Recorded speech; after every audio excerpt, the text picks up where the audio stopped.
নতুন মৌসুম, কিন্তু জার্মান ফুটবলের গল্পটা বদলায়নি একেবারে। সেই বায়ার্ন মিউনিক আর সেই ট্রফি উঁচিয়ে ধরার চিরাচরিত দৃশ্য। কোচ ভিনসেন্ট কম্পানির জন্য এটা কেবল একটা জয় নয়, নিজের আধিপত্য জানান দেয়ারও অন্যতম মাধ্যম।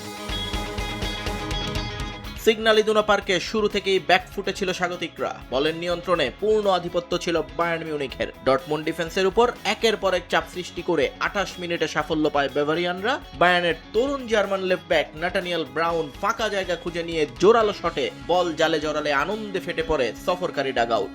লিড নেয় বায়ার্ন।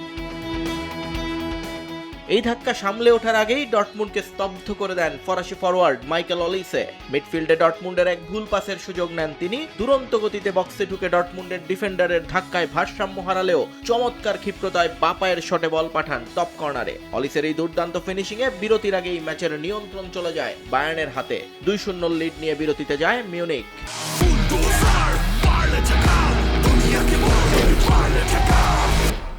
পিছিয়ে পড়ে সমতায় ফিরতে বিরতির পর মরিয়া হয়ে উঠে বরুসিয়া ডর্টমুন্ড। প্রথমার্ধে রামি বেনসেবাইনির একটি গোল ভিএআর অফসাইড হয়ে গেলেও 75 মিনিটে আর আটকানো যায়নি স্বাগতিকদের। বায়ার্নের রক্ষণের ভুলে এক গোল শোধ দেন ফ্যাবিও সিলভা। ম্যাচে ফেরার আভাস দেয় ডর্টমুন্ড।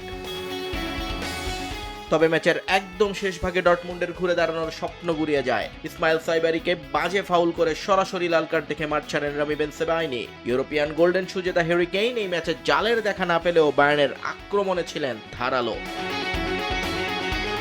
শেষ পর্যন্ত 2-1 গোলের জয় নিয়ে মাঠ ছাড়ে ভিনসেন্ট কম্পানির শিষ্যরা। মেতে ওঠে শিরোপার উৎসবে। গত মৌসুমে বুন্দেসলিগা ও কাপ ডাবলের পর এই ট্রফি জয় স্পষ্ট জানিয়ে দিল নতুন মৌসুমেও থামছে না বায়ার্ন মিউনিখের ট্রফি জয়ের ক্ষুধা। নিয়ন মুহাইমিন, সময় সংবাদ।